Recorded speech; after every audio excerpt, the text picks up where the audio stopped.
Bab 16b. Jadi, kamu itu yang namanya Panji, suaminya Jani? Wong bagus begitu ya, pantas saja banyak yang suka. Enduk, ucap Eyang Retno, begitu mereka sudah duduk bertiga di ruang tamu yang sejuk, karena model jendela bukaan yang lebar, membawa masuk angin semilir dari balik pepohonan. Anjani yang baru saja muncul dari ruang belakang, terlihat masih cemberut ketika meletakkan cangkir-cangkir teh di atas meja kaca. Ia sengaja duduk di kursi rotan di samping Eyang, bukan di dekat Panji yang tampak memang berharap demikian. Justru karena ia merasa bagus itu, jadinya malah gemagus, sok kecakepan. Kus, kamu itu, kalau bicara mengenai suami itu yang sopan. Bukannya disambut dengan hangat, malah kasar begitu. Anjani hanya melotot tidak suka kepada Panji.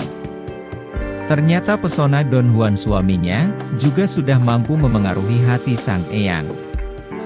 Yang benar saja, hanya dengan memasang tampang memelas, dan sedikit cerita bak aktor telenovela ternama, hati Eyang luluh seketika. Anjani sangat mengetahui sifat Eyang, meski sebenarnya beliau hanyalah adik kakek dari pihak ayah. Tetapi hubungan mereka sangatlah dekat. Gadis itu menghabiskan masa SMA dan kuliah di Jogja, bersama Eyang Retno. Wanita itu sangat pemilih, bila sudah menyangkut teman pria Anjani. Jika tidak sesuai dengan penilaian, maka Anjani harus rela menjauh dari mereka. Eyang Retno dibesarkan di lingkungan priai. Beliau masih sangat memegang teguh tata pergaulan dan tata krama, di dalam kehidupan sehari-hari. Bagi Eyang Retno, pergaulan seorang wanita dan lelaki haruslah dibatasi, terkecuali jika memang mereka sudah menikah. Eyang tidak tahu apa yang sudah dilakukan pria ini kepadaku, gerutu Anjani, dengan mata masih penuh bara api berpijar. Bagaimanapun jika ia menatap Panji, maka di benaknya terbayang lagi perempuan silikon, yang bergayut manja di lengan pria itu. Sesuatu yang membuat dirinya menangis begitu lama. Ia bahkan memilih pergi untuk menyepi, tetapi ternyata orang tua dan juga mertuanya berkonspirasi. Seharusnya ia memang tidak percaya kepada mereka, yang begitu ingin dirinya bersatu dengan Panji. Terkadang rasa cinta yang berlebihan, justru akan membunuhmu dengan prasangka yang tidak semestinya. Ucapan Eyang yang lembut dan bijak, langsung membuat muka Anjani merah padam. Tentu ia tidak ingin Panji mendengar celotehan sang Eyang, mengenai sesi curhat panjangnya tadi malam. Atau semuanya akan terbongkar, bahwa sesungguhnya ia memang masih sangat mencintai pria itu. Sementara Panji yang dari tadi diam, terlihat menahan senyum geli. Betapa ketakutannya sangat tidak beralasan.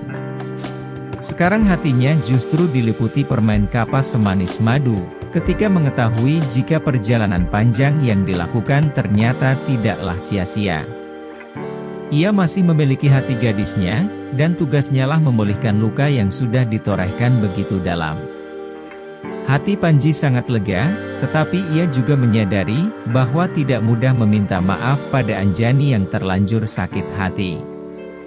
Eyang, terima kasih karena mau menerima saya, dan menjaga istri saya.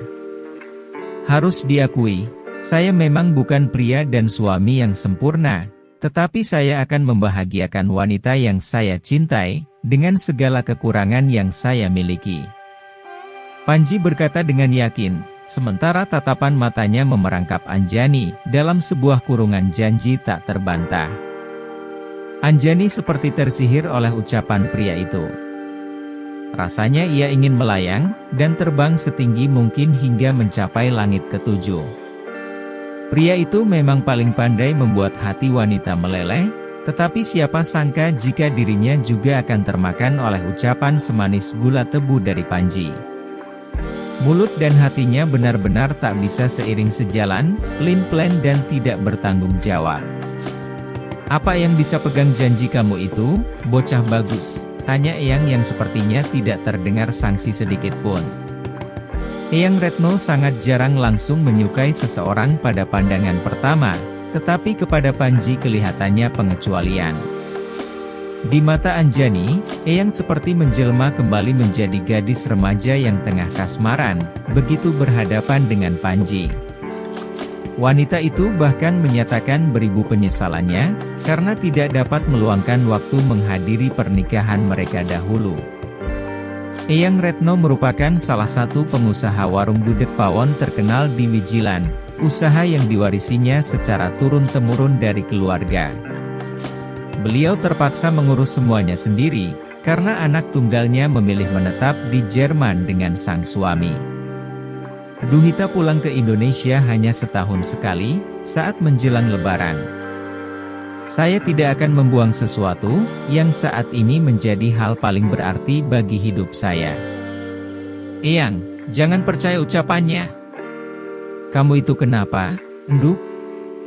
Orang sebaik ini kok mau disia-siakan? Memangnya kamu mau mencari di mana lagi, pria seperti suamimu itu? Jangan sampai kamu menangis darah lagi seperti tadi malam, karena takut tidak disusul kemari. Eyang menyebalkan. Dengan perasaan malu luar biasa, Anjani memilih kabur dari ruangan itu, sebelum situasi yang memang sudah menyudutkannya itu, semakin memojokkannya. Eyang memang ember. Anjani membanting pintu kamar dengan agak keras, sementara telinganya masih mendengar tawa berderai di ruang tamu, dari mulut kedua manusia berbeda generasi itu. Ia sendiri tidak percaya, begitu mudah Eyangnya bertekuk lutut kepada Panji. Lalu bagaimana dengan hatinya? Bukankah ia sama saja seperti perempuan lain? Emosi yang sempat meledak demi melihat perselingkuhan sang suami, entah mengapa kini justru buyar entah kemana. Ia ingin tidak percaya, tetapi ucapan Panji seperti sudah menghipnotis, hingga memaksa seluruh hati dan jiwanya untuk tidak lagi meragukan pria itu. Sambil duduk di tepi ranjang, Anjani menatap kembali cincin polos pengikat dirinya dengan Panji. Dengan tidak tahu malu, pria itu menyematkan kembali cincinnya. Meski Anjani bersikeras tidak mau, tetapi ancaman Eyang membuatnya tidak berkutik. Tentu ia tidak mau dicap sebagai cucu durhaka. Cucu yang hanya mempermalukan nama besar keluarga Sosroningrat. Asyik banget. Lagi ngelamunin aku, ya? Anjani sampai memegang dada yang berdetak kencang, saking terkejutnya. Terlebih ketika pria itu, duduk seenak jidat tidak jauh darinya. Kenapa Mas bisa berada di kamarku? Kamu kan istriku. Masa iya aku harus masuk ke kamarnya Eyang? Jawaban Panji yang seenaknya, membuat Anjani kian meradang. Gadis itu meraih guling paling dekat dengannya, lalu memukul-mukulkannya ke tubuh Panji, yang tentu saja tidak siap. Tetapi bukannya melawan, lelaki itu justru hanya diam menerima pukulan bertubi-tubi dari istrinya, meski tidak sedikit pun terasa sakit. Kenapa berhenti? Tanya Panji ketika melihat Anjani akhirnya menyerah, gadis itu malah membuang gulingnya, untuk kemudian duduk di atas lantai kamar. Sia-sia. Kamu masih marah kepadaku? Menurut sampean? Panji akhirnya menyusul menjatuhkan pantat di lantai ubin yang sejuk, di samping Anjani yang masih tidak mau menatapnya. Pria itu meluruskan kaki panjangnya yang berbalut celana jeans biru. Meski lelah mendera, tetapi ia tidak akan tenang sebelum permasalahannya dengan Anjani selesai. Kita harus berbicara serius. Aku tidak mau lagi ada alasan, untuk kita tidak saling mempercayai. Tergantung. Baiklah, tergantung seberapa sepa, aku dapat membuatmu hamil anakku. Karena orang tua kita akan mencincangku, jika membawamu pulang masih dalam keadaan utuh tersegel. Itu, apa di pikiran Mas hanya ada rencana busuk itu? Tidak juga.